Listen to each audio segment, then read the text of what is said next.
Live from Abu Dhabi, you're at the Global Exchange with John Defterios. Welcome to The Exchange, where we explore emerging markets, the engine of global growth. Tonight, Egypt's major sell-off. Two frontrunners of the presidential election emerge, alarming investors. Stocks plummet to a two-month low. The two most talked about topics in Europe at the moment, austerity and growth. We head to Kazakhstan to hear from some of the world's top economic minds on the debate from the Astana Economic Forum. Well, growth and stability are not only Egyptian priorities. Let's take a look at Europe and its emerging markets. Right now, their leaders are doing their best to strike a balance between budget austerity and reviving growth. That debate took center stage at the annual Astana Economic Forum in Kazakhstan. Some of the world's top economic leaders gathered in the fast-growing country, positioned between Russia and China. Four of them joined our Nina Dos Santos to share views on what ultimately will get the world economy moving again. Let me introduce my panel of esteemed four guests to my right and to my left. Starting out with my right, Min Zhu, who is the Deputy Managing Director of the International Monetary Fund. He's also a former Deputy Governor of the People's Bank of China. Thank you so much for joining us. Jacob Frenkel, further to my right, who's the Chairman of JP Morgan Chase, one of the world's largest financial institutions. And to my left, we have Alejandro Jara, who joins us as the Deputy Director General of the WTO, the World Trade Organization, and Romano Prodi, last but not least, who was the former Prime Minister of Italy. Let's start out with Min Zhu. First of all, obviously representing the International Monetary Fund, you've been very much in the eye of the limelight, let's say, perhaps even the eye of the storm, because you've been having to help so many countries that are having a hard time around the world, notably in Europe. Your main priority, you've been saying often, is to get growth going again, but you also acknowledge that that is probably one of the biggest challenges of our age. Well, the main challenge you obviously laid out. One thing is our mandate to maintain global financial stability and economic stability. And a part of stability comes from the growth, because if you don't have growth, it's hard to have economic and financial stability. So we need to do both. And given currently the debt ratio is still way high, I just mentioned, with all these austerity programs in the advanced economy, for example, the debt ratio is still on upside, not on downside. We forecast the debt ratio to GDP probably will be stabilized in 2016. At that time, end up with 115% of GDP. So the debt ratio is still way high. So we have to cut the debt. We have to do the fiscal consolidation. But meanwhile, the growth is relatively weak. This year is a 3.25%, and lower than 4% last year. And advanced economy, particularly weak, have only 1.5% GDP growth rates, and the European have a negative growth rate. It's run into a mild recession. So growth is always important. But I would like to emphasize, the message is not to do austerity or the growth. We need both. Let me come to you, Romano Prodi. Obviously, as the former Prime Minister of Italy, Italy is one of those countries that people are becoming increasingly worried about their sort of debt to GDP ratio. How difficult is it when you're in a position of power, you're politically elected, to actually cut that debt? And the Italian budget now is perfectly in order. You know, we have an outstanding debt that is 120% of GDP, so it's very heavy. But it was the same when we entered into the euro. You know, we didn't move. It's the international situation that changed it. You know, and what is happening now in Europe, not only in Italy but overall Europe and even South Europe, that the policies of the government are completely constrained by the international finance movement. You know, you mentioned that we need growth and stability together. You know, but how can you get it when you're? I think that our sovereignty is limited now. Are you talking about a lack of sovereignty because of the fiscal framework that the EU leaders are trying to push through to try and solve some of the ills in the Eurozone crisis? Or are you talking about the fact that some countries are getting just priced out of the bond market? No. I am, when I talk of lack of sovereignty, you have to consider it literally. Let's say the governments in the idea of the modern state, they take the decision for the country. Now they cannot take the decision for the country because they are limited by this environment. And this is why it's clear the outcome for Europe is only to stick together, to become as big as the United States or China, and so you will not be attacked and your sovereignty will be safe. And so we keep sovereignty only if we bring the sovereignty at a European level. Is it worth saving the Eurozone at any cost? Once you pose the question in this way, the word any cost, then obviously there must be some cost where it's not worth it. But the question is, can one deal with it in an acceptable cost? But in order to go about it, let me start by fully agreeing with my good friend Min Zhu, which says the choice, so to speak, between austerity and growth is a fallacious choice. You do not have this choice. If you could choose, who would like to go for austerity if you could have growth? That's not the issue. And you know, semantics create content.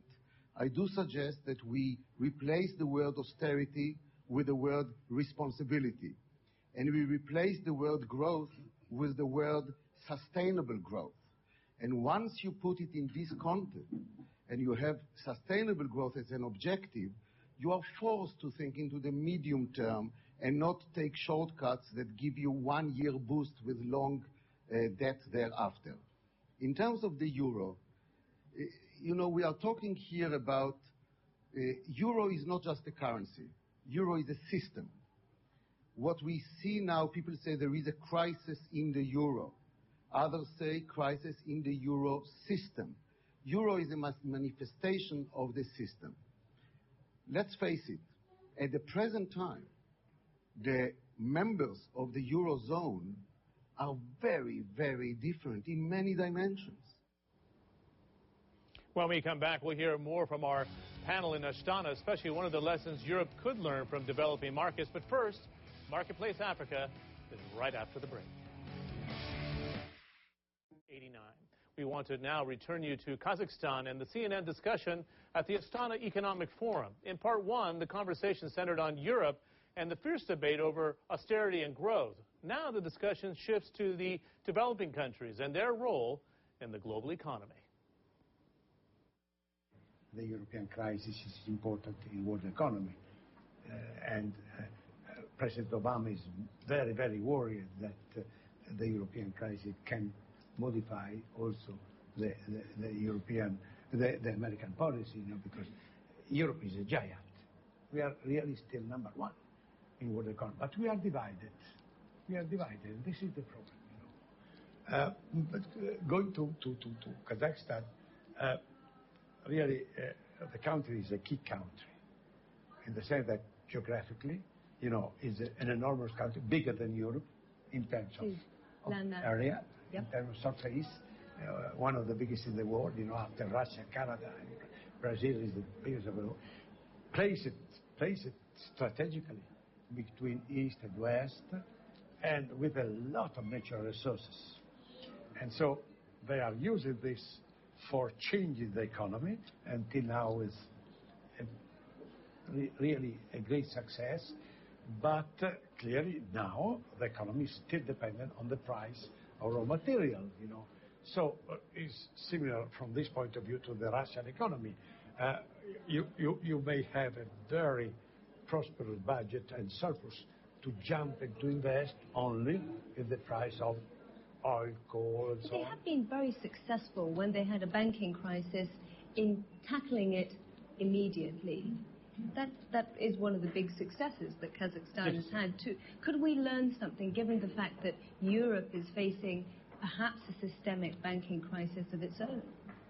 No, you know, you tackle the problem. When you talk about Europe, you talk about a big entity with big potential, but without any central decision-making power in this moment. You know. Alejandro, let me come to you. Should the G20 countries be playing more of a role, or being allowed to play more of a role here? They are economically speaking, the ones with the clout, or at least the growth? I think the G20 countries are the most important countries from an economic and probably political point of view in the world, and they have a responsibility. They are there to interact at the highest political level to solve problems that cannot be solved otherwise. Okay? So normally, they go, when there's no consensus, the leaders have to deal with those problems at the level of G20. And they have to do it in a very decisive way, achieve international cooperation, which later gets translated into action in the respective fora, be it IMF, WTO, wherever it is. So they're not an international organization per se, but they are the, I would say, the summary of decisive political energy that you need to solve the problems.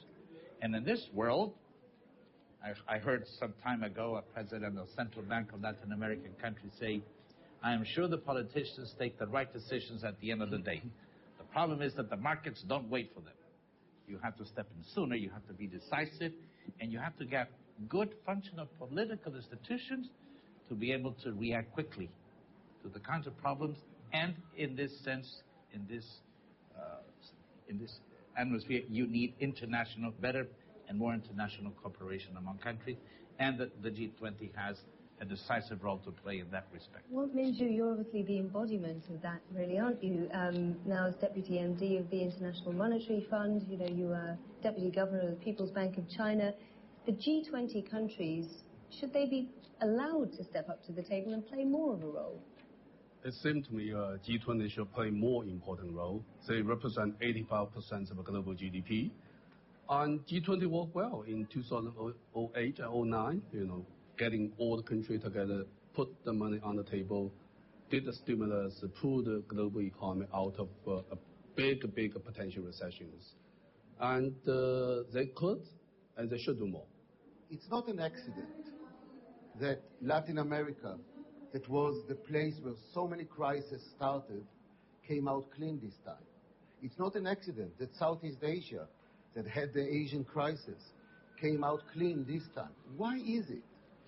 The reason is they were lucky enough to have their crisis earlier, and they've learned a lesson. And the two major lessons are, you cannot sustain a crisis if your financial system is weak.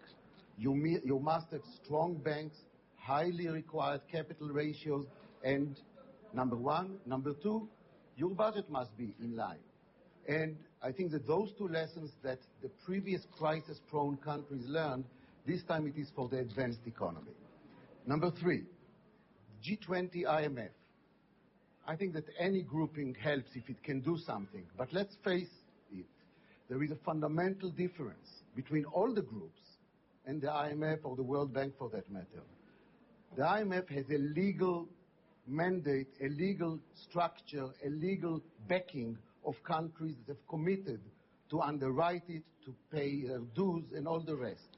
Of course, if you are large enough like a G20, you can influence the ultimate decisions, but I really feel it should be done in the board of the IMF because it's the only universal global institution, and we are moving away from the world in which the big guys can decide everything for the small guys because the small guys are growing fast. Jacob Frenkel, chairman of J.P. Morgan Chase International, summarizing the debate in Astana and what we talk about every day here on the Global Exchange.